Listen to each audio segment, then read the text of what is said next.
Welcome to Dads with Nerdy Ambitions, your go-to source for nerd knowledge in the 21st century. I'm your host, Steve Pugh, and join with me always is the amazing, the impeccable, the stunning, the stellar, whose hair is not quite as red as it was a while ago. It doesn't have that wafty, wavy redness to it anymore. Mr. David Perry. Hello, David. How are you? Good. Thanks for having me on again. Yeah. As always. The red's washed out, so the gray's back. Is it? Yeah. Not roots.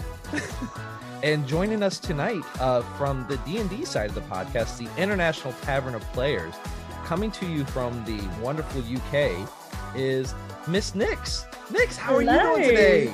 Or I'm tonight? Good. I'm good. Is it technically morning over there? Yeah, 10 past midnight. Yes. Oh, so thank you for gracing us with your presence and, being able to be on the show tonight. It's absolutely my pleasure. It's so nice to be able to be here.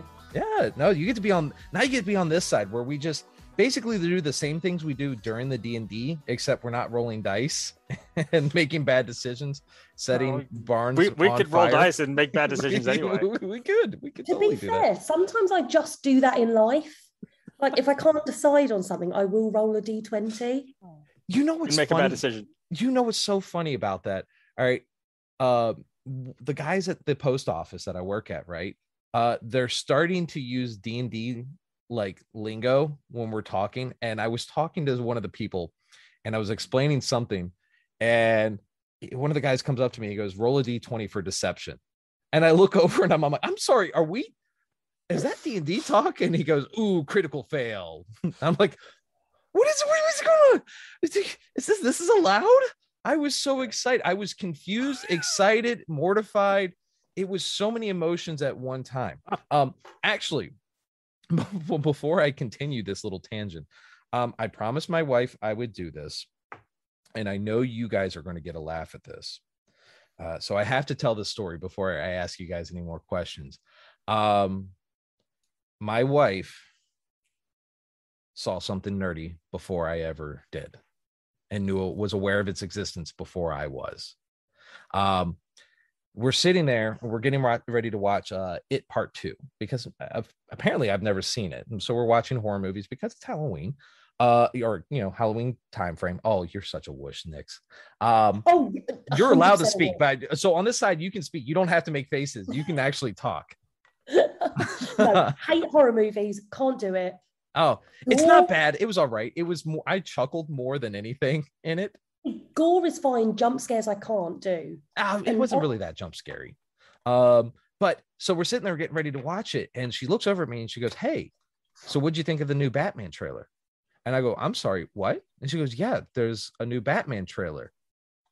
First off, you're not nerdy. How the hell did you hear about this? And she goes, oh, I was watching it over at my sister's house. What? Your sister's not nerdy. And she's like, oh my God. I never knew this moment was going to happen. I'm like, what moment? I saw something nerdy before you did. And I'm like, you shut your mouth. And she goes, oh, you're not nerdy anymore. And I'm like, shut up. Shut your mouth. The nerder has become the nerdy. Yeah, she's like, I'm nerdier than you. Ooh, I know something that you don't know. You have a podcast, but I know something you don't know. And I'm like, shut up.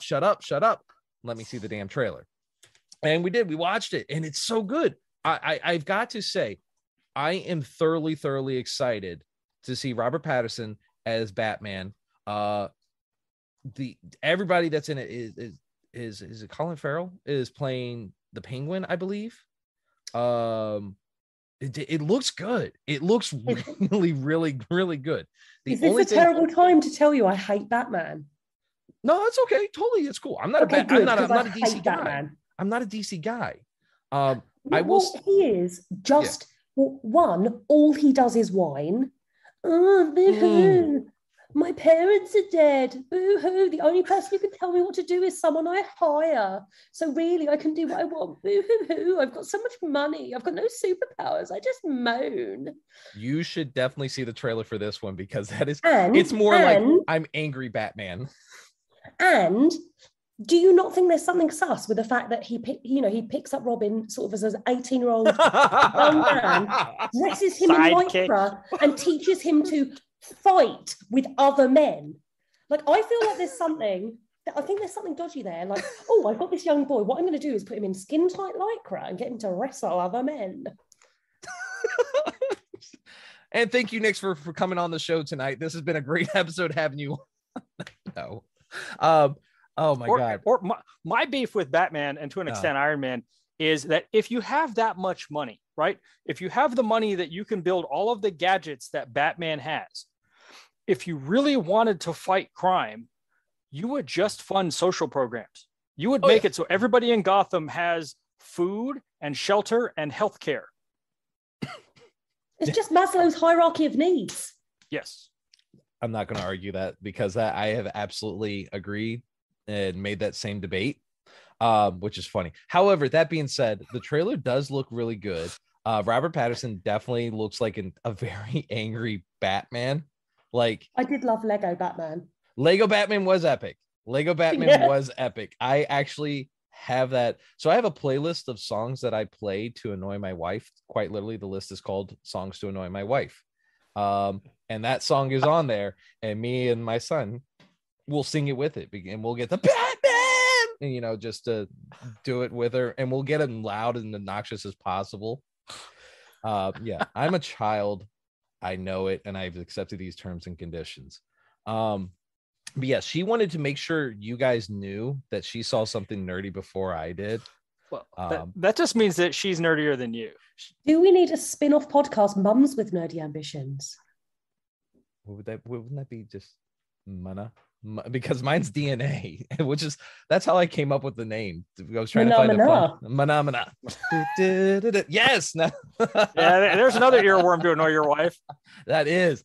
Oh no, I have that. Have you seen that stupid? It's a German guy. La la la la la la la la la la la la. Yes. I have a 5-hour loop one from YouTube that I found, and I play it, and I get into it too, and I'll just sing it as loud as I can. And Ethan dies laughing watching it too. He's like giggling and everything because he knows I'm being as my wife likes to call it, fresh.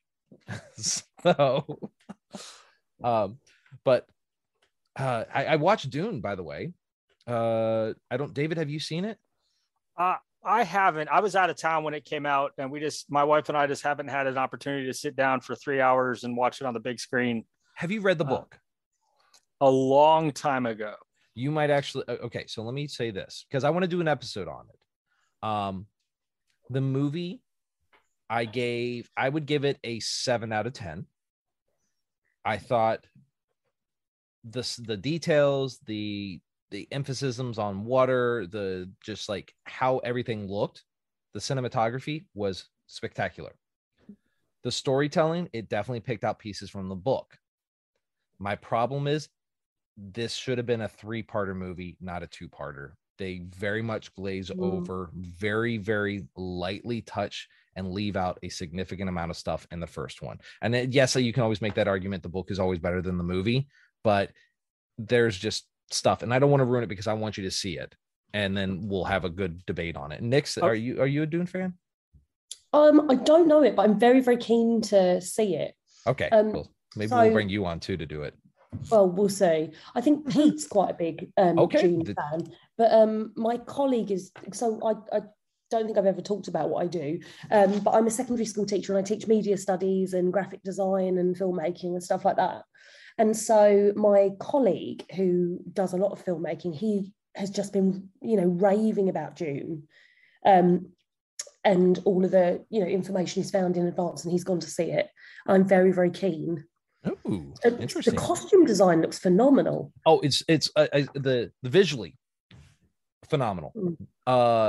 Audio phenomenal. Script very well done. Sequence of events much needed. A friend of mine who is a big Dune fan, they told me that if you aren't familiar with the source material, you'll get bored out of your skull about an hour in. Yes. But if you like the Dune books that were written by Frank Herbert, and not the ones that were written after he died. They said that you will love it. So I'll be interested to see how I feel about it. And Not really knowing anything about it. I was surprised. I kind of knew, I knew that it was going to be just the first half of the first book. And I was kind of hoping when they had shot this, that they would have just shot it.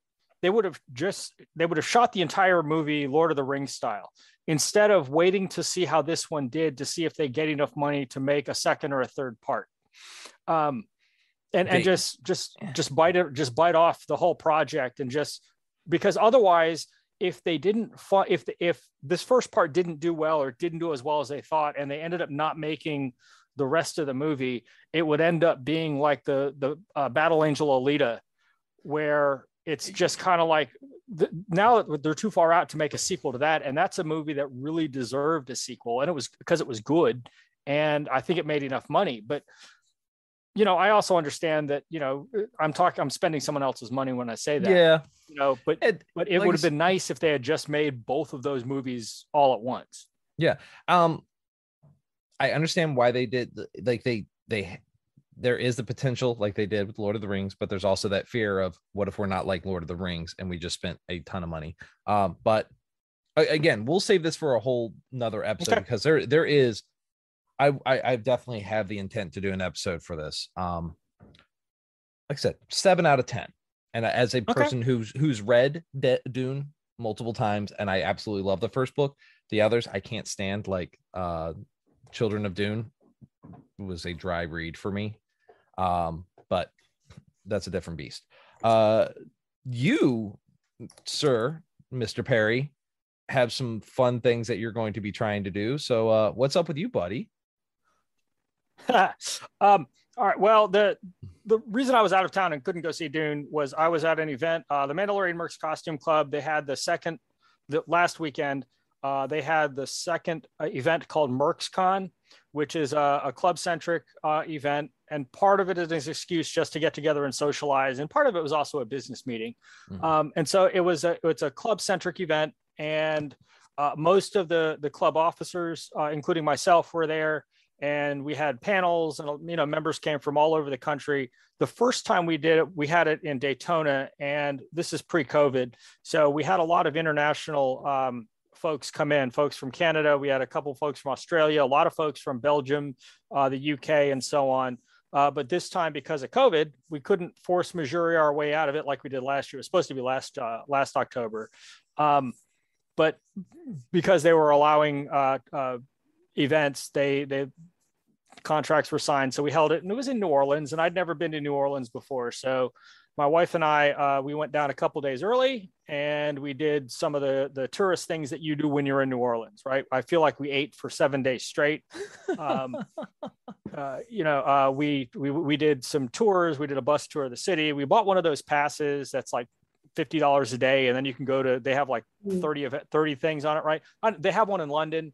They have one for Rome. They have one for Barcelona, New York, Philadelphia, wherever. You buy a pass, and it's got 30 events, and all of them they're not free; they're included.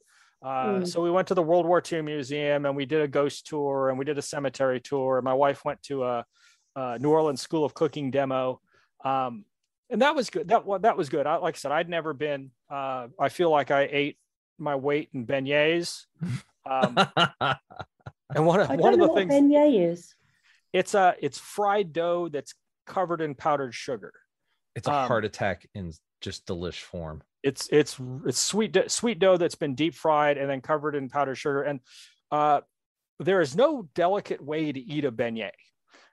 Just like right. And then when you're done, it just looks pretend like you're an American. Well, when you're done, it looks like you just left a party at Charlie Sheen's house. I mean, that's because you're just covered in powdered sugar. I don't know how. I asked one of the locals, I said, now, are all of the squirrels and the pigeons diabetic from just going around and eating up all the powdered sugar that's at Cafe Du Monde or Cafe Beignet or some of these other places? But we ate a lot of po' boys and a lot of etouffee and gumbo and jambalaya and all that. I love that. Was incredible. It's so good. So good. Go ahead. Sorry. The food was amazing. So that was my last weekend. And then what I think you're leading me towards is tomorrow, which is October 29th. Disney is, that's when they're opening up to the general public reservations for the Star Wars Galactic Star Cruiser, which is the hotel, that the Star Wars themed hotel, immersive hotel that they're building, which just costs an exorbitant amount of money. And I my wife and I think we're going to take our granddaughter and go down sometime Adopt next me. year. Well, Take me. well, you have a job. I'll make you pay your own way. If I can look, my wife said I could go to Comic-Con. If I can go to Comic-Con, I think I can go to Star Wars. All right. Well, it's just when they announced this thing, there's a part of me that the cynical part of me just thinks it's just this flagrant money grab, and it's totally is. A legitimate criticism is when they came up with Galaxy's Edge. We talked about Galaxy's Edge last year. Galaxy's Edge was supposed to have a lot of interactive things, and it turned out that it didn't. It was supposed to have little side quests that you could do, or you would interact with characters in that area of Hollywood Studios or out in Disneyland. But they kind of pushed that off into this hotel. And so that's a legitimate criticism, that now they're hiding all of that. They're hiding that part of the adventure behind a paywall, and not a cheap paywall at that. Because the story is, you show up and your characters, I don't know exactly how they're going to do this, but if you've been to Disney, they give you a magic band, right? And a magic band is this RFID chip that goes around your wrist, or you can put it on a lanyard or whatever. And they basically track you, so Disney knows where you are. And so when you come home and you log into the Disney website, it shows you, hey, here are all your pictures from where you went on all these rides. So it shows you on Splash Mountain and on Thunder Mountain and on Rise of the Resistance and all these places where they have, those hidden cameras and take your picture. Well, you're like, well, how do they know I was there? Because I didn't check into it. Well, they know because you're wearing your ID chip on your wrist. So supposedly there's going to be this story, and people are, can dress up in costume, and it's a 2-night 3-day cruise-like experience, the Galactic Star Cruiser. And so you go on, and there you can Galaxy's Edge is set in the sequel trilogy era, so it'll be set after during Rise of the Resistance. Kylo Ren is there, General Hux is there. For Smuggler's Run, you're on a cargo run with Hondo Ohtani from Clone Wars, and so part of this is you can be the good guy or be the bad guy. It's kind of the first step towards Westworld. And they've hired a bunch of actors instead of robots. They've hired actors to play out certain parts, and all the stuff that's going to go on while you're there. And it is exorbitantly expensive, and it's probably one of those things that most people will do once or twice in their life. And I just, my wife and I were talking about it, and I just said, well, if they keep offering me overtime at work, I did the math and I figured out how many hours I need to work, and I think I can work it between now and then, and we're just going to go. So I've got my travel agent set to so if we lose David during this recording, this is why he's being a monster and booking his trip without me and Nick's to go to Star Wars Land. Well, we don't need you. Well, be glad Pete's not here. He'd be probably crying in this corner right now.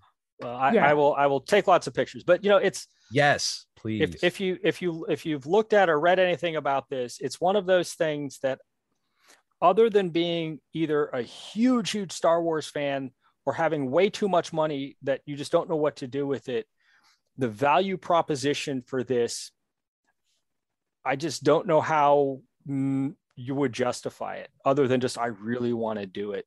But I think I really want to do it is enough. That's more than enough. I don't disagree. I think you're right. I'm going to get on my soapbox here. Thanks, Steve. No worries. One of my criticisms of Disney, and I say this as a huge Star Wars fan, is that in the past 10 years, 15 years, they've made their theme parks destinations, and they've made them aspirational. and they've priced out a lot of people who used to be able to afford to go once a year. Because my family would do that. And again, I remember going back through the 80s and the 90s when you could take a family of 4 regularly. And I remember going in college when you could get into one park for one day for $25. And now you just can't do that. You can, there are a lot of restaurants, you can't even get an entree for $25 anymore. I also understand there's regular inflation. But, you know, just if you look on their website, the Galactic Star Cruiser website, for 2 people, again, this is for 2 nights and about 48 hours worth of time. For 2 people in a standard room is just under $5,000. Now, other places you can go for $5,000, 2 people can do a back-to-back 7-day cruises on those giant Royal Caribbean monstrosities in the, you know, that go to the Bahamas and St. Thomas and all that. So that's 2 weeks. Again, all the stuff on those giant, you know, the big Royal Caribbean boats for about the same price as 3 days, 2 nights at this experience. So like I said, as a value proposition, I don't know that it's worth it unless you just really want to. I mean, and I really want to. Look at it this way too. It's, you know, where are your priorities? Yes. And by the way, if you guys hear the pitter patter sound of like this random sound, and if it gets recorded, I have new kittens in my house. Why do we not leave? Because you need more chaos in your life. Yes, I do need more chaos. And by the way, my wife wouldn't let me name one of them the names that I want. They were born on Friday the 13th. Freddie and Jason? I wanted, well, the one's a girl, so we named her Jinx.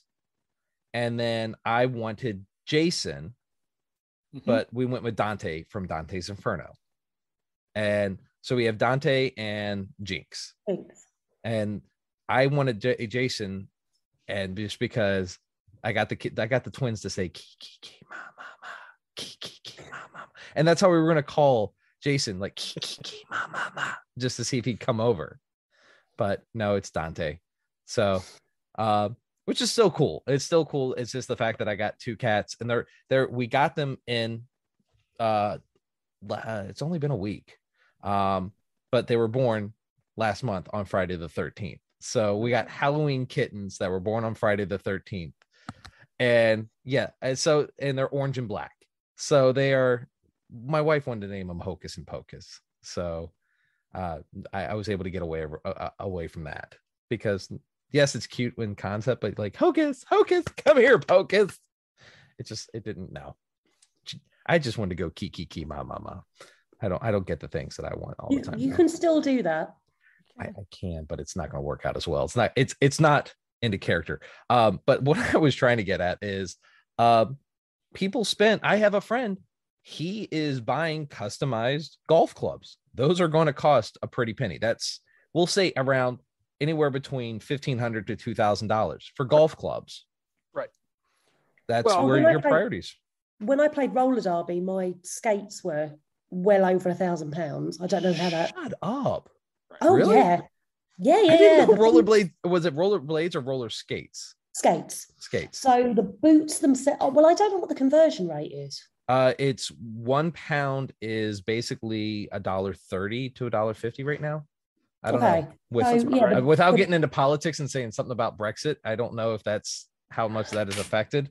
But so I'll do that. I'll look it up right now. So no, the boots were on their own were like £400. The plates on the bottom that you attach the wheels to were 300-ish. The wheels are about 80 to 100 quid a set. And then various other parts, different wheels, etc. Speaking of, that's my travel agent, so I'll be right back. Oh yeah, you go do your thing. So that's $1,373. It's $1.37 per pound. Yeah, so they were really expensive. That's ridiculous expensive. Yeah. And since I damaged my knee, I can't play anymore. So I've just got these expensive roller skates in my shed. Oh, you can't even just go around and just skate every once in a while on them? Yeah, I do sometimes. I just I can't do would- full contact. Oh I no, can't be. you can't tackle people. Now, so let me ask you this: Does that, whenever you put them on and you just start skating, you're like, I could totally take that person down. I'm Oh sure yeah, you 100%. you're like, I'm going to knock the crap out of them. I'm sure you could use some more colorful words, but like, Yeah, I mean, the thing is, like, I wasn't amazing, but I was pretty good. Like, my what? team came and did a tournament in the US. Okay, so We were, educate me a little bit here on roller derby because I've uh, there's what was your position? Were you I was a blocker. you were a blocker, so you protected. You weren't. What are the I was the positions? one who tried to Bouncers, stop. blockers. So there's the jammer, who's the Uh-huh. one who has the star on their helmet, Uh-huh. and their job is to basically, they were the one who skate around to score the points. Okay. So at any point, there are 5 players from each team on track. There are 14 players in total for each team, but you swap it in and out Uh-huh. because obviously you can't skate continuously. So it tends to be you have like 2 packs of blockers and maybe 4 jammers. And then they rotate because the jammers, just get beat, hit the bejesus out of, and so they maybe need a bit more rest. So the jammer's the one with the star on their helmet, and their aim is to skate past the blockers of the other team, do a whole lap, and then the second time round, each person they pass on the opposing team, they get a point for, and they can keep going round and round and round. But the first jammer through is called lead jammer. They're the first one through, and they can stop the jam, that round almost, at any time by touching their hands to their hips, which you can't quite see me do, but like this. Okay. So I was a blocker, and my job was to stop the opposing team's jammer getting past, while also trying to clear the way for our jammer to get through. That's what's up. All right. Yeah. So that's actually kind of cool. Like, There's it was one. amazing. I think there's a roller derby team, or there's a location here in Connecticut. I think it was over by the naval base in Groton. I'm almost 100% there was one, which I thought was really cool. And I know our listeners can't see this right now, but David has his hair wafting down beside him, and it was kind of majestic for a second. You don't ever see David with his hair down. He always has in a man bun. He was just wafting it back I don't and think forth. he can hear us either. No, he can't, which is even better when he listens to this episode. So while he's doing that, we'll talk about a little bit, because you're on the D&D side, but the reason we're doing this episode, and one of the reasons I wanted to make sure I brought you on, because you were on the role-playing game side, is that this is my 1-year anniversary. Like today, the day this episode comes out, is the 1-year anniversary of the podcast. So I'm like, yay! So I need to do something special. Yeah, no, yeah, it is exciting. It is. I cannot believe I've been doing this for a year, and we have around 60 episodes, which means basically we're putting out an episode, if not multiple episodes, a week. So when you started this a year ago, yes. Where did you think you'd be in a year? What do you think you would have achieved? Multi-millionaire, lots and lots of lightsabers. Yeah, cool. That's my dream for next year too. Multi-millionaire, lots and lots of lightsabers. I'm thinking world tour live shows. Absolutely. No, I had no idea how far this was going to go. To where we are now, we're internationally known. We are very big in the UK, which is awesome, which is even more fun having you on board, because that just makes it that much more icing on the cake. Ireland, England, and are big with us. United States, and then Australia, New Zealand, Germany is starting to get big with us, and it speckled, and then it's speckled all over.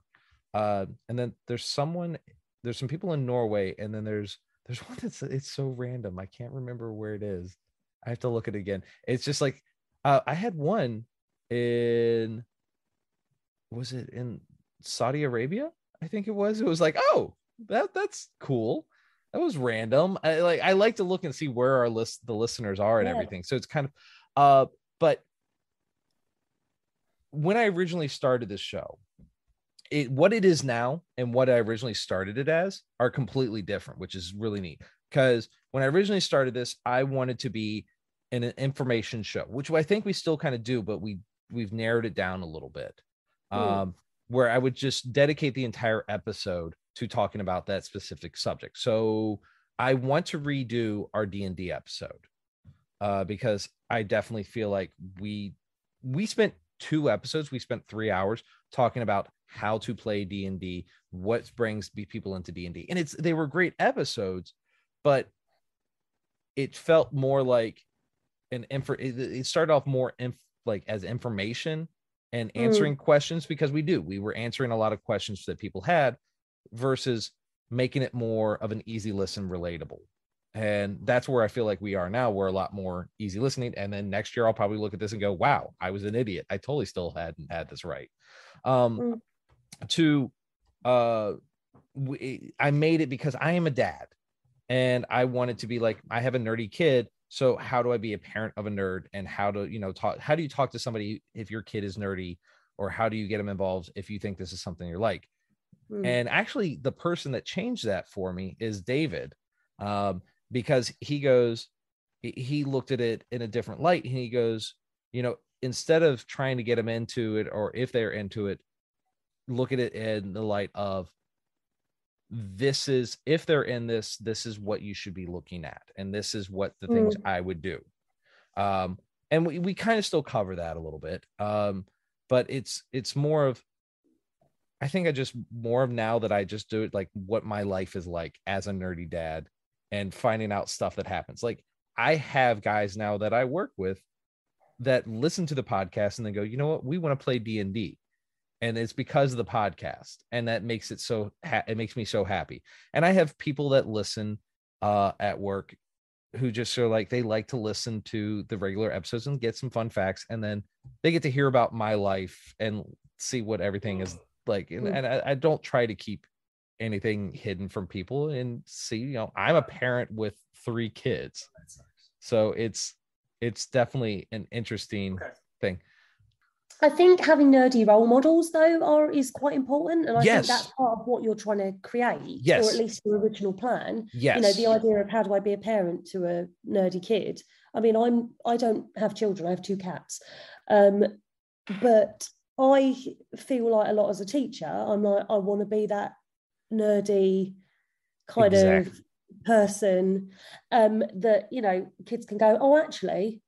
So, I've got my D&D pins on my lanyard. So I've got like a gelatinous cube. I love gelatinous cubes. I've got gelatinous cube, one that says, "Who's you looking at?" I like that. On there. Thanks. Love that. I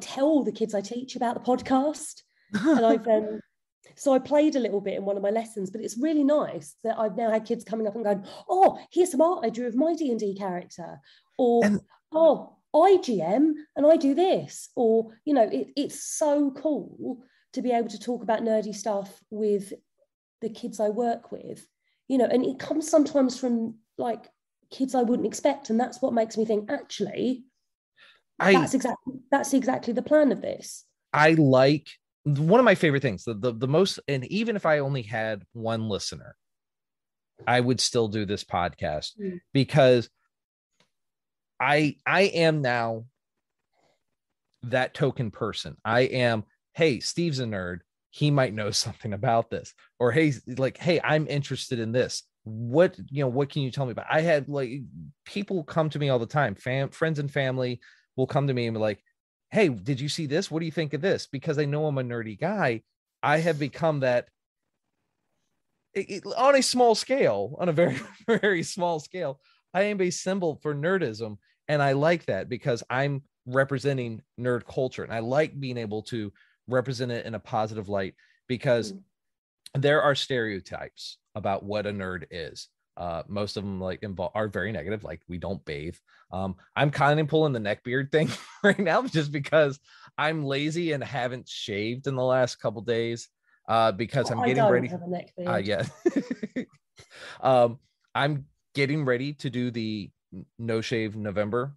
I tried to get David to do it, but no, he wouldn't do it because he can't grow facial hair. So I'm getting ready to shave this all off, and I know it's going to itch when I do. So I'm just kind of being lazy about it for the next 2 days. And but it's there, you know, we don't that we don't shower, that there's not girl nerds. And I had to do an international episode, an International Women's Appreciation Day episode, and I brought on women from every background. One was the military, one was an OBGYN, one was just she was an artist, and they're all different types of nerds. And I like bringing that on. And we did an LGBTQ episode. Unfortunately, there was some corruption with it and it didn't get to air. But I brought on 2 people who were absolutely amazing to talk to, and they were helping me look at stuff in a different light. The world is so much more open to nerd culture that I felt obligated that it was my job to help bring more light to it, help entertain people, get some laughs, and realize everybody's a little bit nerdy. We all have our nerdums. My wife is Game of Thrones now. She is loving all these just various little things that we do. But you're right about saying that there's not a lot of, well, it doesn't seem like, or there's certainly not a lot of representation of female nerddom, because I remember being a kid and desperately wanting to play Games Workshop and play Warhammer, and I was told, oh no, you can't go in there, girls aren't allowed in this shop. And I was just like, I really wanted orcs. What team did you want to play? So when I grew up, I then had orcs, I had Sisters of Battle, I started making Chaos Marines, like Lost Legion. That I started painting. I'm more like the painting than the playing, but I still occasionally will just say red ones go faster because everyone knows they do.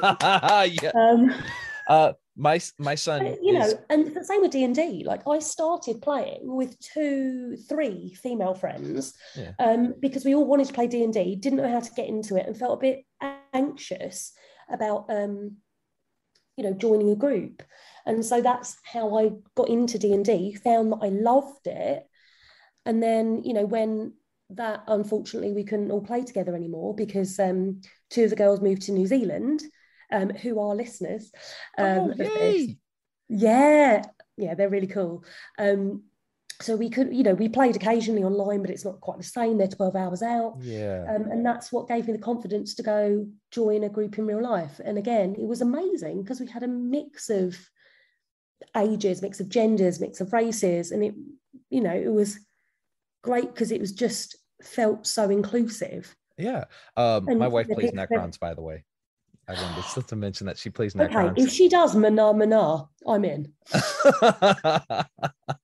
I mean, I'm only a cat mum. But... Hey, my brother, when it was him and I, he's a fur daddy, or he has fur babies or whatever. He told me not to call him a fur daddy. I feel like fur daddy has other connotations. It probably does, but I'm also ahead of you. So I've got 175 children. They're just not my birth children. No worries. Oh no, 173 because we excluded a couple. Now, you are on the D&D side of this podcast, and I am. You are in the UK, and so it's always very much appreciated having you on, and we're going to be on tomorrow recording for so thank you in advance for the exhaustion I know you're going to have, but that's one of the things, and why I was excited to reach out to you is because when David was like, hey man, I had no intentions, because we did a short D&D one that was like a one-off, and then we started one, and unfortunately it fell through because of conflicts of like planning and stuff like that, and my brother had other stuff he was working on, so we were just like, hey, we got to stop this, and it was a lot of work, and I really had no intent on ever doing another D&D one, at least not for a solid minute. And then David kept harassing me, and he goes, hey man, I want to do D&D. Do you know anybody that does it online? And then people were like asking me like, hey man, when are you guys going to do D&D again? I'm like, all right, let's do this. And I was like, I know exactly who the first, and you were the first person I asked. I was like, I'm going to ask Nix because I wanted you were a great person and I had a fun time interviewing you, and you're just a firecracker to begin with. So it was no second thought about having you on. And I just knew, but my worst fear was you were going to tell me no, because it was going to be a struggle with the time difference. And it was a struggle. It still is a struggle. And our good friend Matthew, he was doing it between work hours and everything. And unfortunately, fortunately for him, he had a job change, but unfortunately for us, we had to say goodbye to him, at least for a little bit. And having him in Australia was really cool. And the fact that we have two people in the UK and we have David, who's in West Virginia. David, you unmuted yourself earlier and we had to mute you. Yeah. Sorry. Yeah. So we heard all about your personal plans and everything and your finances. Okay. We need to talk about we your muted 401k. you again. Okay. No, sorry about that. Oh no, it was only for like 2 seconds, dude. Yeah, it was fine. But it was getting you and having this international thing. I was like, all right, this is either going to be really, really neat or this is going to fail horribly. And if it fails horribly, I can go, I tried. And none of us had ever played D&D together, which was really interesting because David and I have had episodes together and I've talked to you, Nix, and that was it. And we never never knew you knew Matthew. And I don't know if did you ever play with him before? No, we had done like murder mystery evenings and stuff like that. But I knew him through roller derby. He was one of my coaches. And then and we just hit it off because we had similar backgrounds and stuff like that. And your boyfriend Pete, yes, who is our turtle. I'm sure you two have played with each other. That's how we met. Yeah. Oh, that's awesome. And so, I said I finally got the confidence up to go to a shop to play. Pete was the DM. That's awesome. That's how we met. Yeah. Wow. So I went in and that's all it took to get your number is just to be the DM. That's what's up. Well, he's a very good DM. He's also a lovely person. Like obviously, he is a great person. We'll get him eventually on the show. We became friends, like playing D&D, and then I mentioned that I LARPed, and he was like, "Oh my god, I'd love to try that." And I was like, "Come along LARPing with me." And then the weather was rubbish, so we went for dinner. We just became really good friends, and then they developed into being together. So that's awesome. And D&D is the reason we're together. That makes it even better. But it was the way the episodes have flowed, the way that it has gone together. I can't believe it. It's been a blast. Like none of us really know each other other than through the podcast itself and some social media. We've never met each other. Anybody. We've never met each other. I've spoken to you once before. Yes. We did the podcast because you put a post up asking for people to interview to be in the D&D part. And I met you on Skype or Zoom and you interviewed me. We talked about D&D. Yeah. And then, I remember I spent that whole day. I had 25 people hit me up on it. And I was like, yeah, it was a lot. And I went through and I was like, I didn't realize you'd interviewed so many. I did. I didn't want to. Now I feel special. I'm sure that's not the first time you've heard that. My mom says I'm special. But no, I had a lot of people and it was so hard because there were so many people that were so great. And there was so many, there was some people that had their other podcast hosts. They're like, hey, I have a podcast. I'm used to doing stuff like this. I was like, man, that would be a great opportunity, but I wanted to make sure it fit. And then I wanted to talk to everybody else. Now, unfortunately, you didn't make the first cut, but you were close. And I was like, and I'm like, if I ever get the chance to get her on, and I think I even messaged you, I'm like, hey, if I ever get the chance, are you down? And you're like, heck you were like, I'd love you to be an NPC or to do something. I was like, hey, and I was like, when we're doing this again, and I was like, all right, I'm hitting her up. Nix, you in? You're like, let's do this. Shook. And oh yeah, and then I was like, and I've got this friend in Australia. Yeah, you're like, let's do this. And I'm like, all right, let's do it. So what? Obviously, you're enjoying it too. You're having a fun time. So much. I love it. And actually, I really enjoy every week. Like I listening back to it, like I genuinely get excited when it's going to be out on Spotify. And I think like the thing I enjoy the most, both about recording it and then the same enjoyment listening back, is like the moments when we're laughing together. Because I think, like you said, none of us knew each other. You know, at first we were kind of like feeling out how do we work together. But you know, as the episodes go on, and certainly in these last two, there's just so much joy and laughter, and like I genuinely have such fun recording them. We have a blast. And David, feel free to jump in on this. I know you kind of came in a little bit later, but what are your thoughts? Like, how do you feel about it? I'm just happy to be playing again. I mean, it's been a long time. When I moved to West Virginia, I lost my gaming group, and I don't really like to play. I know I like to talk on this, but I'm an introvert by nature, and I really don't just like to go to like a hobby store and play with strangers. That's fair. So it's been nice to get into a group, even a virtual one. I've also enjoyed playing a character that I've never played before. I've never played a bard. I was going to ask you guys that because that's one of the questions I was asked to you, Nix, was what did you like playing a bard? So, but I'll start with you, David. How do you like playing a bard? It's interesting. I mean, I'm going to show my age here. My first role-playing game that I played, you can see behind me, is Star Frontiers. And Star Frontiers was a TSR box game that came out in the early 80s. And from there, a kid showed up in gifted class when I was in 4th grade with Star Frontiers, and we started playing. Not very well, but that was my introduction to role-playing games. And then I played Red Box, and in Red Box, Elf is a class. Yeah. And so my first character was an elf, because an elf is a fighter magic user in the old Red Box edition. Usually what I play are either fighters or magic users. So it's been a little bit of a different experience playing a utility character.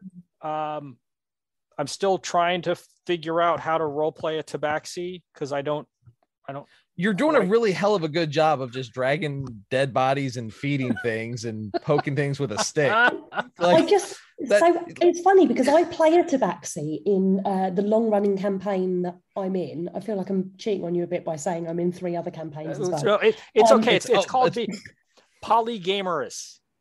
We're gonna trademark that. We're gonna get it into Polygamorous. You need to, Steve. We need to get a trademark on it and start selling merchandise. Polygamery and Polygamorous. Yeah, we'll work on the graphic design. So I play a tabaxi rogue in my long-running campaign, and it's good fun. But she spends a lot of time arguing that she's not a cat, that they're actually different things. Well, and I feel like I've played thieves in the past, and I feel like a bard is a short step away from a thief class. I could see that. It's because it's part skill monkey, just with better spells. It's deception in a different way, isn't it? Almost. Yes. Right. I think depending on how you play your bard, there is the, and I hate the horny bard trope. Oh no, you're doing seduction. Your love language is food. You feed stuff. Whatever. But the thief the rogue doesn't want to be noticed, and I feel like the bard does, because right, whether they're doing jazz hands or whether they're playing in front of in the tavern or whatever, I think the bard likes the attention. I think bards, they are gregarious as opposed to hiding in the shadows. But a lot of the functionality, the cross functionality is there, you know, with the expertise skills and some of the other things that are available to them. And I also, you know, because I'm used to playing, like in this other campaign that I'm in, I'm playing a Blade Singer wizard. And most of my wizards, the answer is always Fireball. It's not a bad answer. Unless no, it's fire it doesn't matter what the question is. The answer is always Fireball. So it's been different, and I have enjoyed playing over the computer, you know. And because of COVID, you kind of don't have a choice. You didn't have a choice for a year and a half, I will say this is one of the easiest games, I think, to transition over into virtual, because I'm old school. I'm used to being pen and paper and that's it. And we're just sitting there discussing. And I feel like most of us at this, like, I definitely think, Pete, I don't know how, because you came in playing next to an actual game. So I don't know how much was set before you, but I've been in poor D&D where it's literally, you have one player guide, you have one DM book, and then you have whatever your paper is, and that's in the one I went do in the game shop. Yeah, that had been running for about 5 years before I joined. Okay, so they were like, real set up. Yeah, I mean, they'd had maybe I think it was about that, or that it had been a long running game with like loads of history and loads of in jokes, and you know, there'd been players come and go and so on. But yeah, it was very well established, and actually, you know, every single person had their own player's handbook. You know, and they knew their characters inside and out. It was really cool. Yeah, it is really cool. And now I'm one of the ones who's been playing longer, so it's quite nice to, you know, bring other people in and stuff. So, is this your first warlock, by the way? Yes. Yeah. It is. What do you think? Let's talk about your character real quick. You're playing a warlock, a halfling warlock, whose patron is Cito. So what do you think about playing a warlock? I mean, the answer is always Eldritch Blast, a bit like Fireball. Yes. Right. But I like the dichotomy between what Nyx knows and what Marin knows. That's quite fun. The limit of spell slots for a warlock, like I'd heard people playing warlocks complain about, we don't have any spell slots. Didn't realize how much of a problem that is. But I like it. Like the like interaction with the patron is really cool. Like I love that part about playing Marin. So would you say a warlock is more RP than it is for other classes? I guess it kind of depends on the game, but there's less, like when you're in combat, there's less things you can do. And so, you know, rather than spending time going, well, am I going to do this spell, or if I do this one, then this one. So I've played a sorcerer before, I've played a kind of wizard before, I've played a fighter, I've played a rogue. I've never played a bard or a druid, I don't think. But so yeah. Did you start in 5th edition? Yeah. Okay. 3.5. Yeah, no, I started at 5th edition, so I didn't start that long ago. I don't know. That's all right. No shame in that. 2014 or newer. I mean, and I'll say this, that as having played older editions, 5th edition has made the game accessible to both new players and to a lot of the older folks. It's simplified 3.5. But it wasn't so simplistic like 4th edition, and people don't hate it like they hated 4th edition. But it is a very accessible game that is still, you can play it very role play heavy, or you can play it very combat heavy, and it fits both styles. See, role play is like my jam. That's the part I love the most. I love in playing D&D.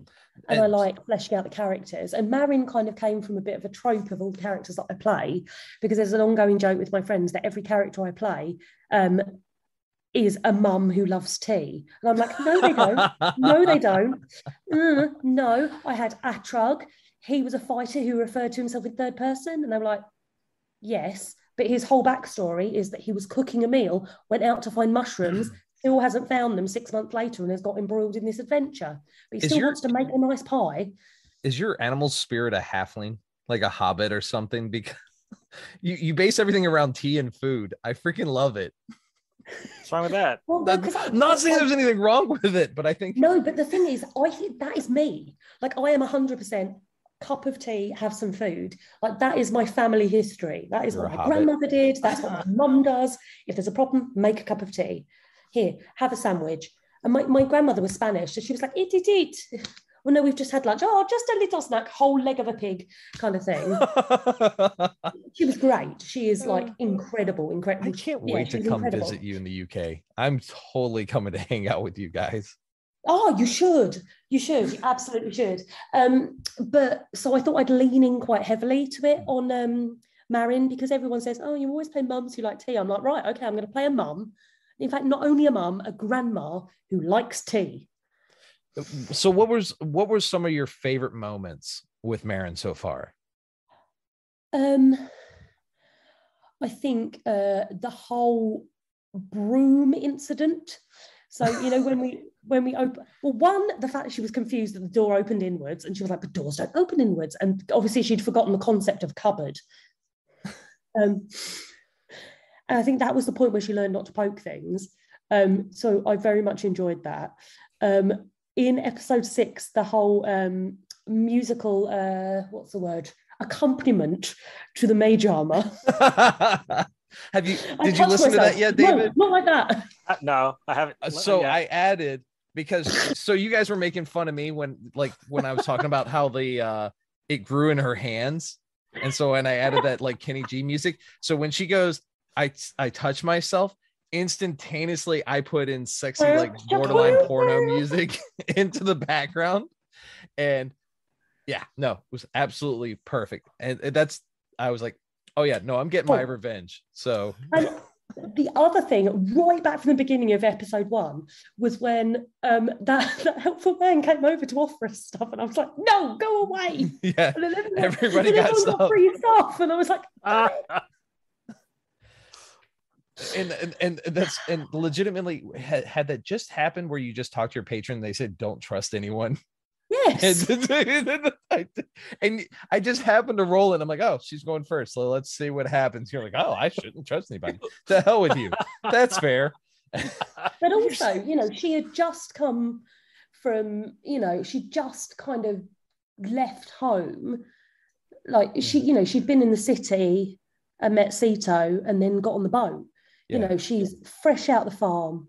She's just been, so severely hurt by her husband of 30 years, someone she loved with all of her heart, had 2 kids with, had grandchildren, they bought this farm together, she was so happy, and then for everything to be destroyed under her, up is down, left is right, and she very, very scarred and didn't want to trust people, particularly men. So for a man to come up and challenge her independence, actually that was very much.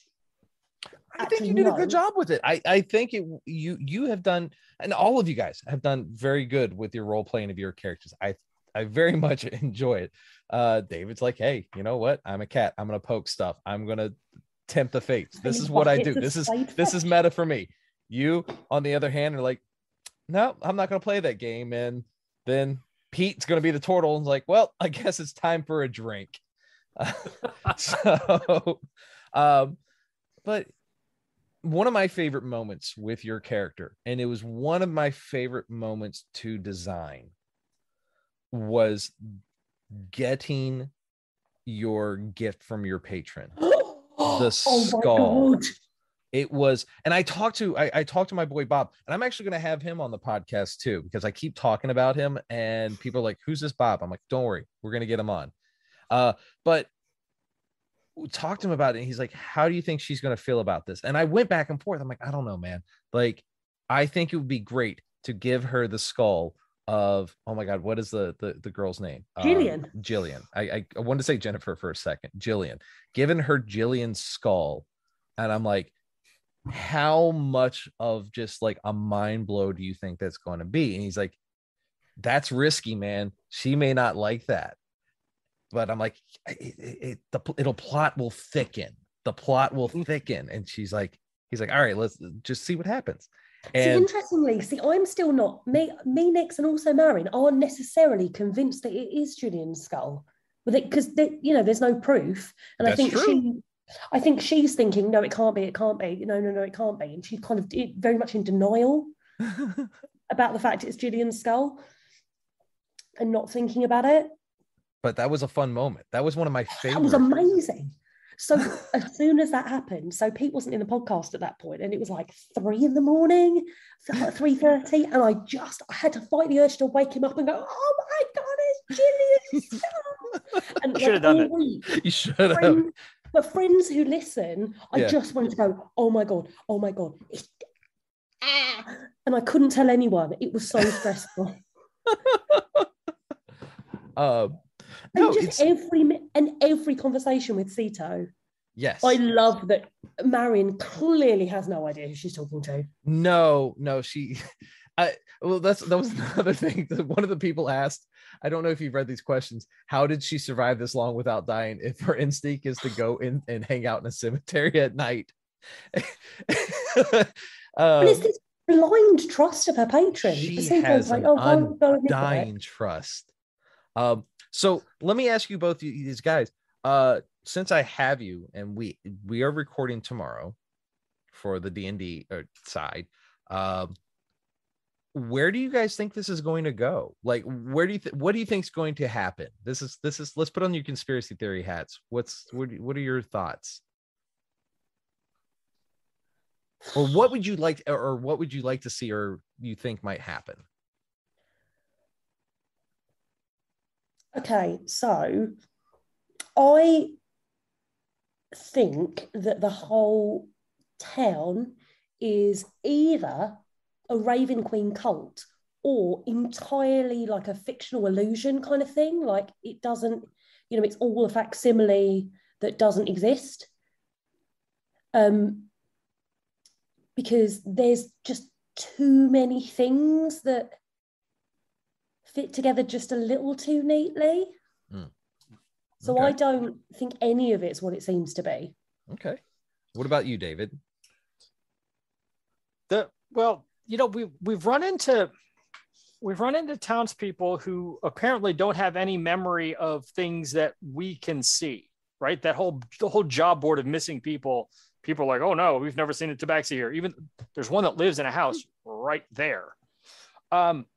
So I don't know if this is kind of like a WandaVision situation where they're being, they're being mind controlled, or there's some sort of other sensory altering thing going on. Is it island wide? Is it just within this little town? Because my character has a side quest to meet someone in a different town altogether. And I'm assuming so that mine. Right. And I'm assuming that we'll pick that up eventually after a couple levels or something later, or that's just one of those story hooks that the dungeon master throws out. And then like any good party, we just completely ignore and go do whatever the hell we want. Yeah, that's fair. I can't say that's not completely not true, because you guys definitely went down in that cellar and I was like, all right, well, this is going to be interesting. But the thing is, when we fought the whatever it is in the graveyard, and we know like Marin and Seven, who should not hang out, just the two of them. You need an adult. Yeah, but the total not a helpful adult. But we forgot what happened, so I think there's something. I think that's where people are forgetting. But Steve, I talked to you about this. I don't, and to go meta, I don't know if we want to look into bringing a fourth player in. That is it. Yes, we are definitely going to be trying to bring in another player. I want to try to because the traditional D&D party is built around fighter, cleric, magic user, thief. I mean, it's a lot of the adventures they've designed historically have all been built around that dynamic. So, I mean, the trick will be to find somebody who will fit in with our group. Who's a little more of an adult. No. No, you don't want responsible. You don't want a responsible person. Oh no. Oh no. We need. But I think there are different aspects where each of us kind of takes the lead. Yeah, so I think you guys quite mumsy, and she's, she when you two are like or when you're dithering or like squabbling children, she's quite good at, no, we're going to do this, we're going to go there. The turtle is a little bit sort of older, wiser, and makes slightly more sensible decisions than we do. And I think he poked a bunch of boxes with a sword, a magical sword. Slightly. We tried to feed a kraken. Oh no, you successfully fed a kraken. We didn't try to feed it, we fed it. And you fed wolves. And you decapitated a snake. And you poked mimics. And you went into a graveyard. And you opened... on my own at night. At night. Yeah. Okay. But you David, you did do some awesome like guitar or sitar or whatever instrument you were playing. I think it's just a lute, pretty plain. But I'm excited. I definitely enjoy stuff that you guys are doing. I think I always like letting people try to build their own characters as much as I can. And if I can be like, hey, this might be something you guys want to look at. Like Pete was like, what should I do? And I'm like, well, they definitely need a little more of a punchier turtle, or not turtle, but like what did I say? Like a paladin or something. Yeah. Or cleric. And he ended up going with a turtle, which is amazing. The other thought was a goblin. That would have been awesome too. Oh my God. That would have been hilarious. A goblin cleric of the light. Just this little angry fireball.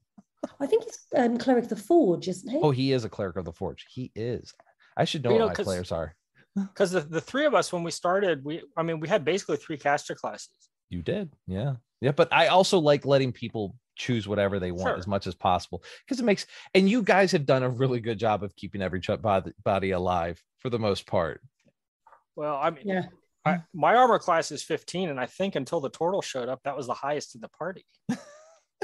That's bad when you're. I think with mage armor, mine's now 15 as well. I think. Right. But then that could be my character in any one of the. You guys might want to start looking for some mithril armor or something soon. Holy cow! Yeah, I don't know if warlocks casters can wear heavy armor, can't they? Mithril can be light. There's light mithril. Yeah, maybe. Medium, I think. Is it? Maybe I could just wear the skull of Gillian. There you go. Well, because I was real close until the turtle showed up. I was real close to taking a dip in one level dip into barbarian to pick up unarmored defense. That's barbarian. A barbarian. Yeah, I know, a barbarian. Yeah, it's you guys have been a blast to play with, and I can't wait to see where else this goes. I'm excited. Yes, very, very much excited. I can't wait for tomorrow night, you guys, because you guys are going to get to do the your battle, because you are getting ready to battle the false hydra, because we can say it because you guys do know what it is. Yeah, we do know it's false hydra. I just couldn't remember what it's called.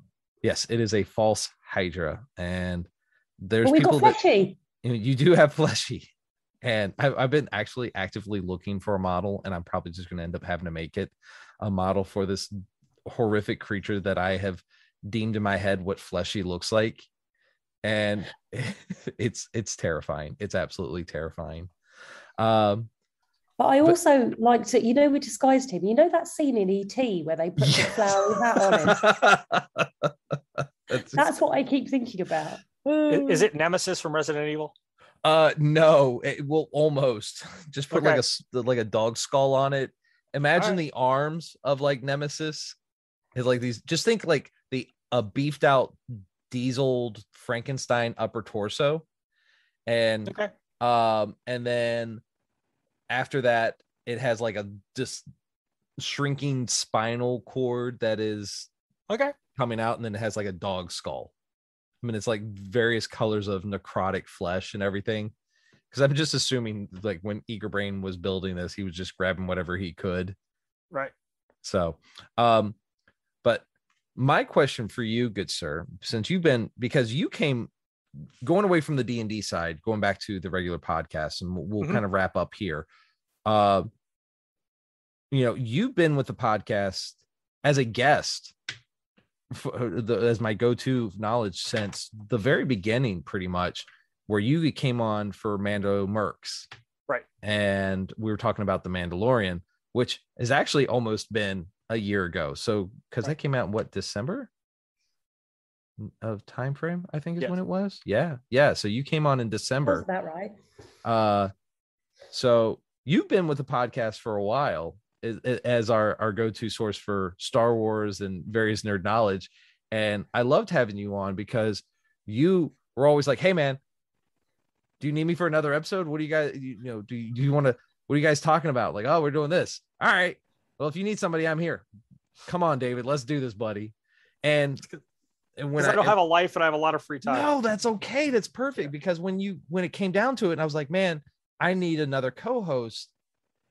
I was like, you know what? You were the first one that came to my mind because you're always here anyways. I might as well just be like, hey, you're official now. I used to make the joke. I made the joke earlier episodes like, oh yeah, now I got to make him sign a contract. He's part of the show now. Her.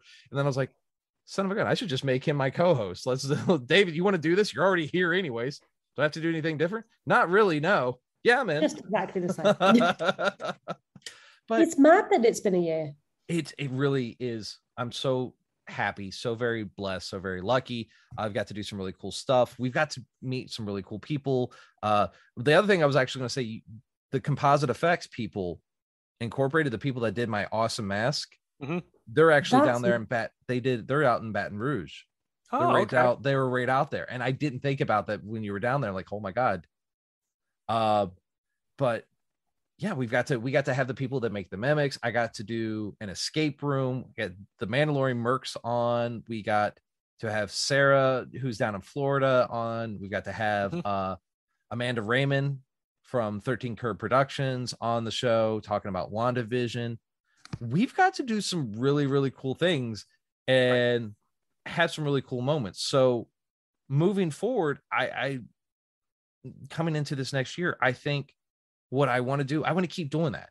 I think that we have the at least right now, the right algorithm of BSing and tangents because people love our tangents. And they love it when you get on and they love it when you get on your soapbox, and they love hearing from our guests.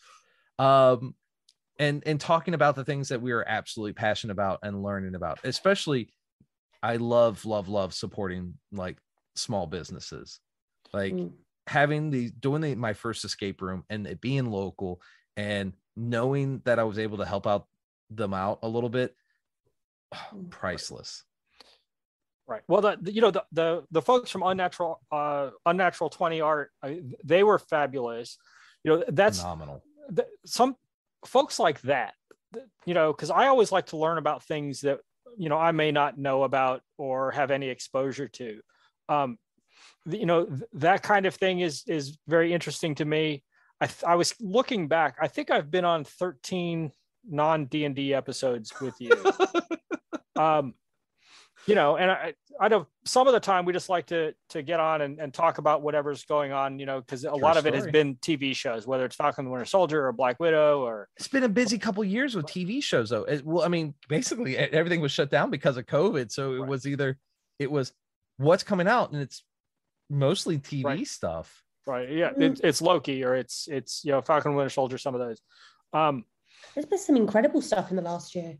Oh, yeah. It really has. And hopefully once we get past COVID, they'll continue to have stuff that we can come on and talk about. We'll just keep D&Ding. Sure. I'd like to keep talking to artists and folks and production people. I found that to be very interesting. Is there a subject that you want to talk about that we haven't talked about yet? Because I have one. I have. Okay. Doctor Who. We have not done a Doctor Who episode, and that is a cult in itself. Right. It really is.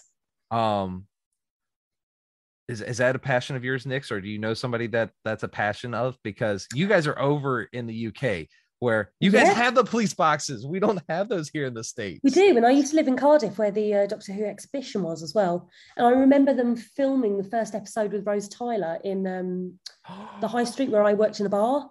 Yeah. In Cardiff when I was in uni. Billy Piper. I do like Doctor Who, but I have some opinions. So yes. So who's a favorite Doctor?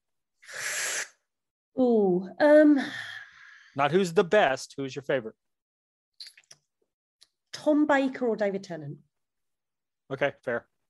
I came in watching Matt Smith, but I went back. I've watched a bunch of them. David Tennant is up there. However, I will say Peter Capaldi I like him because he was just different. He was more the rock star. He was more rebellious, and he had an attitude. I haven't gotten to watch, and I haven't, not because I don't like her. I just haven't had a chance to watch anything since Peter Capaldi actually stopped being Doctor Who. I want to. I just haven't had a chance. See, and not a lot of, there was a lot of backlash against Peter Capaldi. What I quite liked about him as the Doctor, although I much prefer some of the others. Just say that again. Just say the Doctor one more time. Because Doctor. I love the British accent saying the Doctor. It's so much fun. It's so stupid, I know. But I quite liked that he was that bit older. Yeah. Because sometimes, particularly, not in the there's sometimes that kind of like frisson between the Doctor and his assistant. And actually with Capaldi, we didn't have that. No. And I thought that was an interesting dynamic. Yeah. I liked that he had a temper. He had a temper, and it was fun to see. And he would get mad, and then he'd be like, he'd figure it out. He's like, oh. And then you're like, he's gonna, he almost, you know what he actually reminded me of? He is House if House was Doctor Who. And I think that's what I liked about him, because he was just Hugh Laurie would be a really good Doctor, actually. He would be a good Doctor too, wouldn't he? But I can't say anything about the latest girl other than I've seen she was on a show with David Tennant and one of the ladies she was in Hot Fuzz, but she was the mom from a drama series that was over on the BBC, and David Tennant was the detective. I know what you mean. Yes. My head's saying Whitechapel, but it's not. Broadchurch. That's it. Yes. It. I've watched this first season. I never haven't seen the second, but yeah, that was a good show too. And I hadn't seen that. Did you watch Torchwood, talking of Doctor Who? No, but my first wife loved Torchwood. She was definitely about that, and I heard nothing but good things about that too. I like those shows. But yeah, I want to do a Doctor Who episode. That was my son's first nerdum too, is when he was like 3, and I said, we were sitting there watching TV, and he goes, I'm like, what do you want to watch? He was like, The Doctor. I'm like, The Doctor? Like Doctor Who? And he's like, yeah. And I'm like, done, let's watch Doctor Who. And we were watching, it was Matt Smith playing the Doctor, and I think the episode was Dinosaurs in Space was the one we were like the episode he wanted to watch. Doctor Who would be a good episode. Star Trek. Yes, we do need to do a Star Trek episode. We haven't had a Star Trek episode. And then you start getting into the smaller niche little franchises, whether it's Battlestar Galactica or Stargate, The Expanse or any of those. But it's crazy to think though. I've done this for a year, and we haven't covered. We barely scratched the surface when it comes to nerd culture, because they're just keep coming out with stuff, and that's so glorious to think. But there's also like really cool stuff like Farscape and stuff like that. There is, and they're coming out with Cowboy Bebop on Netflix. They're the Book of Boba is coming out. The there's so much. Well, so and much, then much. even beyond that, I mean, even beyond just reviewing media, because Yeah. the other side of this is there are a lot of people who review media. I mean, if Yes, whether it's Game of Thrones or whether it's Star Trek or whatever, I mean, there are a lot of podcasts that deal with those. You know, I have enjoyed, you know, I enjoyed having Dana on the show to talk about something that he's passionate about, Legos. Yes, You know, Dana we had Unnatural 20 Art on, you know, getting some folks who do LARP, some folks who do SCA over here in the States. You know, the Penzic War is the big SCA event. You know, folks who build medieval weaponry or train in medieval fighting styles. We're gonna have Kevin, I think is who we're trying to get scheduling with him. He's a letter carrier like myself. So he has a hectic schedule. You know, and I also would, you know, maybe even have some people who come in to talk about sports or you know semi-professional sports players or people who play in hobby leagues for maybe Australian rules football or rugby or something like that you might not have a regular, you know, voice in some of these spaces. I mean, you know, it's your show, so you can do what you want with it. No, that's okay. This is where we're having this. Yes. I want an episode on dinosaurs. Yeah. Right. Oh right. My, you know, that is such a nerdy thing. No, that would be. I love dinosaurs. Right. Like. What's your favorite? Classic Triceratops. Carnotaurus. And I was so excited to finally get it in live action. But my reason it was my favorite is because it can unhinge its jaw. And I thought that was so cool because there was no other dinosaur that does that. See, I just always really loved Triceratopses since I was like a little girl, because I like the fact that even though there are bigger, scarier dinosaurs that prey upon them, when they work together in a herd, and actually they can easily beat off, you know, well, they're the coolest. Lots of other massive dinosaurs. No, Styracosaurus was way cooler, has way more horns. Triceratops is a classic cool dinosaur. Just it is. Well, when I played roller derby, because you know you have like names that are puns, mine was Triceratops because I love Triceratopses. That's awesome.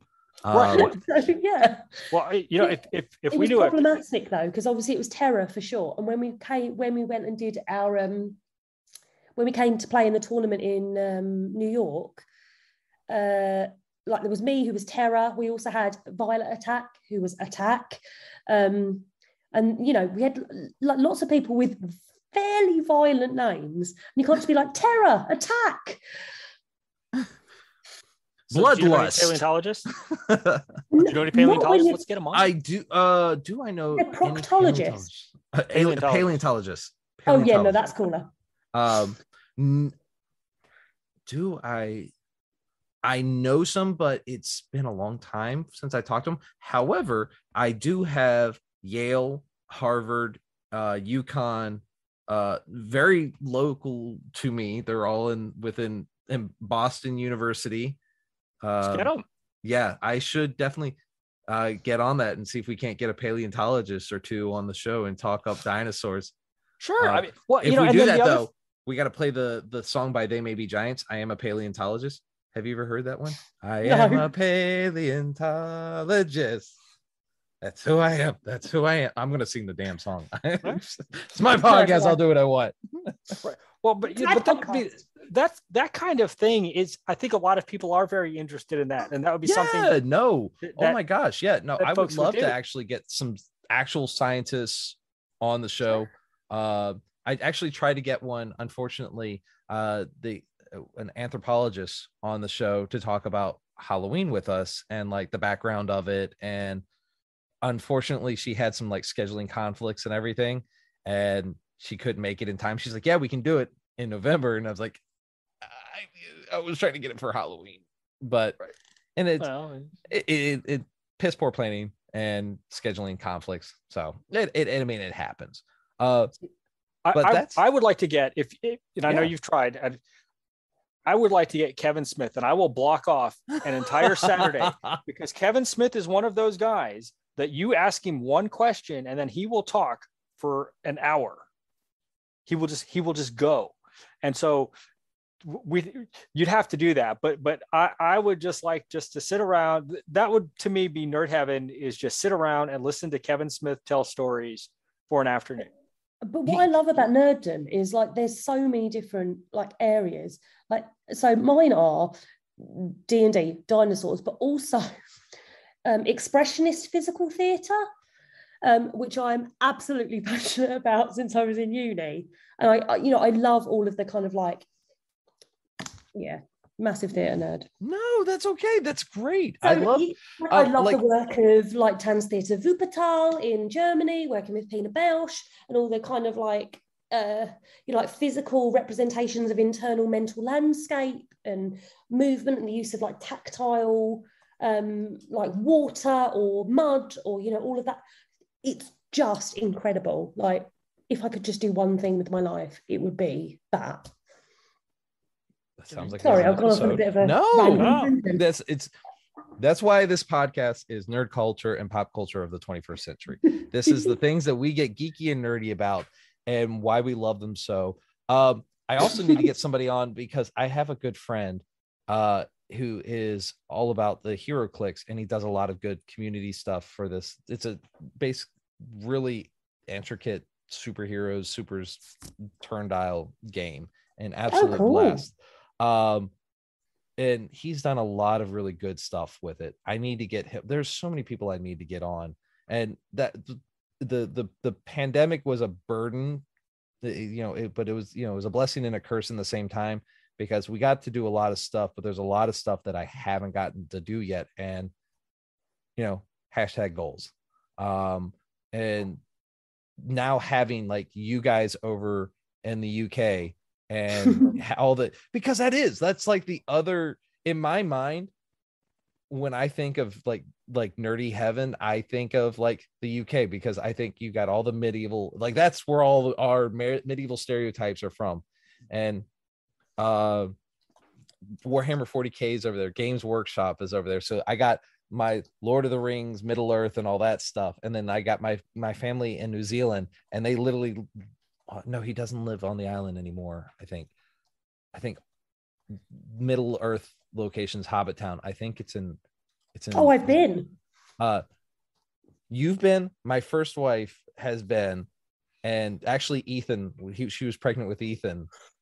He's been to Middle Earth, so he's been there. I went when I went to visit my best friend Zoe, who I started playing D&D with, and then she and her girlfriend moved to New Zealand, and so I went over to visit her, and we went to Hobbiton. Are we gonna have to have her on the show so she can talk about it with us? I'll get everybody on the show. She's great. She's a psychiatrist. All right, that's awesome. She's going to analyze us over here and tell us all sorts of issues, like I have narcissism with borderline social, anxiety or something like that. Tolkien would be probably not. Would be a fabulous subject. Yes. Because I would make the argument that Tolkien is the grandfather of modern fantasy. Absolutely, arguably. I mean, no doubt about it. Dungeons and Dragons has undeniable roots in Tolkien. Well, that's one of the things we talked about in our first D&D episode, which was episode 1. Was they used to play the battles from Lord of the Rings and The Hobbit on paper form, and then they're like, and it was called chainmail, and then they wanted to get down on a singular level, and that's where D&D came from. Now, if you ask Hasbro, Wizards, whatever, is that really where it came from now? They're going to say no, because that's whole legal issues, and pretty much Games Workshop owns all the rights to Lord of the Rings. So right, but Lord of the Rings and The Hobbit is a lot of people's gateway into fantasy, and a lot of the authors, the D&D authors, whether it's Dragonlance or Gary Gygax or R.A. Salvatore or any of those others, it all goes back to Tolkien. Harry Potter is another subject we could do, although that's kind of problematic for some people. There's a reason we went with the contest or the game show instead of doing because there's a lot of issues. There's a lot of controversy with J.K. Rowling and her politics. JK, I get it. Yeah. I get that. But it is still it's focusing on the subject. And if I do it, or we do it, and which I'm really not against it, it's making sure that it's focused on the positives and what is the fantasy around it versus. But the other question is, the more it's discussed, is that then giving more airtime to we did an episode on H.P. Lovecraft, and H.P. Lovecraft he had a lot of mental issues. Yes. There's no doubt about it. He had a lot, but he had borderline racism and anti-Semitism. But we acknowledge that. We acknowledge like, hey, yes, he did. And it's not justifying that, but also acknowledging it and saying, yes, there was this. But if you look at his life, it almost seemed like it was developmental, because he had a very abusive aunts that were and his mom, and a lot of psychological issues. That would actually be a great one to talk about, the psychology of nerd culture with your friend, and like she how would it's love that. because especially with H.P. Lovecraft. But Harry Potter was that lightning in a bottle for that time period. Yeah. And it brought a lot of people, the boom in young adult fantasy and young adult science fiction doesn't happen without Harry Potter. Without Harry Potter making gajillions of dollars on the books alone. And that's before the movies and before all the merchandise. All of the stuff that comes after that, Hunger Games, Divergent, all of those other series, that those don't get funded without Harry Potter being as successful as it was. And also Harry Potter also comes out before electronic books. It's like one of the last series where people have physical books, and now everybody just downloads stuff to their Kindle. I'm not gonna lie, I listen to a lot of audibles now, but that's mostly because I'm driving around. So like having a book to listen to, I can't tell you the last time I actually sat down and read a book, which is kind of heartbreaking because I absolutely am a bookworm. No, well, because when Harry Potter came out, you had to have a tape, you had to have a cassette or a CD to do that. Yeah. And now it's all right here on your phone, and you bring up the app and you just play it. And broadband internet has made that more accessible. Our phone cases almost look alike, by the way. It could be. It probably is. It looks like this. Is it the same case? Yeah. It may be the same. But I think even the technological convergence of kind of from book to phone, and from, design tablet to phone, and TV, handheld tablet to phone, like the technological convergence of kind of multi products being kind of brought into one, I think is really interesting. Yes. So, I mean, there's definitely a lot of room, obviously, here for a lot of different subjects. And the fact that we can still sit here and go, hey, we didn't talk about this. Hey, we didn't talk about this. What if we approach this? What would we like to see? I think that's great. And the other thing is, we've got so many listeners who've probably got amazing things that we haven't even thought of. Absolutely. If you guys think of something, please post it in on our social media, and we'll do those tags in a little bit, where to find us. But it's, there's always something I'm not thinking of, or I wouldn't put into concept of like, oh yeah, that's totally something we should be talking about. Like the psychology, that's a deep one right there of nerd culture. That's some really interesting stuff right there. So, any final thoughts before we wrap this up? Because we actually did go a little bit longer than I was trying to, but we got some questions on social media. Did we answer them all? We answered, let's see. Sure, why not? Let's do this. We'll do this last one. Let's see, actually.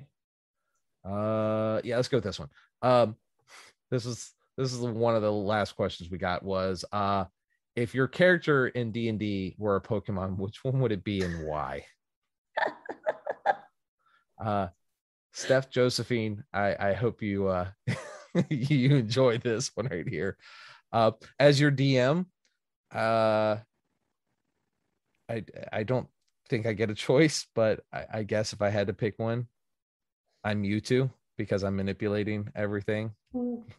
I'm old school. I only go up to 251. I don't go anything after that. Gold and silver were my pristine. Totodile was my number one Pokemon. So that's my dude. I like the little hyperactive, like alligator that's on coffee. So that's my little dude. David, are you a Pokemon guy? Nope. I was gonna say, do you even you're gonna be like Pikachu? Why? I don't know. I was probably too old when Pokemon came out. When did that come? Was that released Pokemon in the 90s? Came out in 1995. Was red and blue, and I got that for my birthday. I remember. And how old were you? You were 11, 12? 10. Okay. So I was in college. I should have graduated. You're old. No, we've covered that multiple times. So because I missed out on Pokemon and I missed out on the Power Rangers. My next door neighbor wants me to do an episode on Power Rangers, by the way, and I told him we totally would do it. So that's another one. So I missed out on those two trends. I was too old because when Pokemon came out, like I said, I was in college and I had a lot of tabletop RPG snobbery and biases against collectible card games because I viewed Pokemon and Magic the Gathering and some of those as just cheap, instant gratification money grabs. Yeah, how's that $25 million Charizard card making you feel right now? Again, I'm not saying that some of them aren't valuable. I'm just saying that it seems like money grabs because, like you were talking about with the Warhammer stuff. I mean, what do? The only way they can keep making money is to have artificial scarcity of some cards and then to reintroduce a new set of cards every couple of years to make your old cards worthless so that you have to buy new ones. Again, and I just felt like, there was all you did, you built a deck and then you played it. There was no ongoing character development like with a tabletop role-playing game. Again, that's me being a snob and that's me being old. If you can call 1995, I would have been 22. If you can call that being old. But I just had a lot of my other friends at the time had those same biases against collectible card games. I respect that. Yeah, I didn't play the card game, but I loved the cartoon. The show? Was it the show? Okay. Oh yeah. So all right. The Game Boy game. So Marin, if Marin was a Pokemon. So I saw this on their social media and I've been thinking about it. So I have two options. Either Magikarp, because useless Gyarados. Like useless meets whatever the hell Ceto is, Gyarados. Or Eevee, because she doesn't quite know who she is yet, but I think she's just about to start turning into Espeon. Okay. Or Umbreon. I was in my head, I thought she was a Chansey because she's she's just happy and go lucky and she just goes with the flow and she's this rarity special little gem and no, I'm okay with that. Yeah. If I had to say our Tabaxi 7 was a Pokemon since David wasn't a Pokemon guy. I don't know. Is there one that just like pokes things with a stick and makes bad? It would have to be something quite hyperactive. I don't know. Maybe our audience can come up with his Pokemon for me because I can't come up with anything. Because I was going to say something stupid like Meowth, but it just doesn't fit his character. I don't know. Yeah, he's maybe not quite as sassy as Meowth. Meowth was clearly the best character. I don't know. That's tricky. That is a tricky question. So, all right, audience, if you guys can come up with what David's Pokemon is, we'll definitely get him that Pokemon card and send it his way. Something old and a stick in the mud, right? Old and boring. Well, yeah, not you. What would 7 be? I'm going to give some thought to it. Okay. Yeah, that's a good thinker one there. That's a great final thought too. Let's figure out what David's the 7 Pokemon is. I got nothing. So let's go ahead and we'll go ahead and we'll wrap it up. Snorlax. No, I can't even. No, because see, if you're gonna say that, then you have to buy me that giant Snorlax body pillow that fills up the living Nix room. Has got you that. Yeah, Nix has got that. Actually, I know, Nix, what your spirit Pokemon would be. Munchlax, the baby version of Snorlax that just likes to go around. That's my wife's too. That's my wife's spirit Pokemon is Munchlax. 100%. I think mine's Cubone, just because he's just like he likes to hit. Wear your mother's skull on your head? I mean, given the option, have you met my mother? It might be no. It's freaking morbid. Thanks. I just liked him because he beat stuff with a bone. I just thought that was hilarious. You like to bone things, cool. Welcome to Dads with Nerdy Ambitions.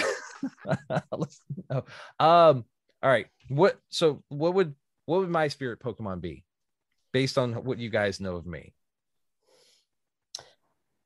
Oh, I think it'd need to be something classic, like for like early 150. Okay. I think you would maybe be not a grass type, but you'd be something that's quite grounded, but maybe like an Onyx. I like Onyx. Onyx is one of my favorite. All right, audience. Yeah. So that's our questions. So if you leave comments, and we'll make a post for this. What are the DNA podcast characters and we'll just say regular. What's their spirit Pokemon? We'll let the audience choose. What's our spirit Pokemons? And then what is your spirit Pokemon? And we'll leave that there. I think that's a great place to wrap it up. So let's go ahead and let's wrap this up. As always, please like, subscribe, and follow us wherever you listen to podcasts. And if you are listening to us on Audible or Apple, please remember to rate and review. We're also on Instagram and Facebook, so please like and follow us at DNA Pod, and on Twitter at NerdDNA Pod, and on Twitch at NerdDNA Podcast. And as always, I'm your host, Steve Pugh. Joined with me tonight was the wonderful David and the spectacular Nix. Thank you so much for both being on the show. It's just been such a blast, and yay, 1 year, woohoo! You guys still are listening to us, so thank you so much. In a year's time. Yes. All right.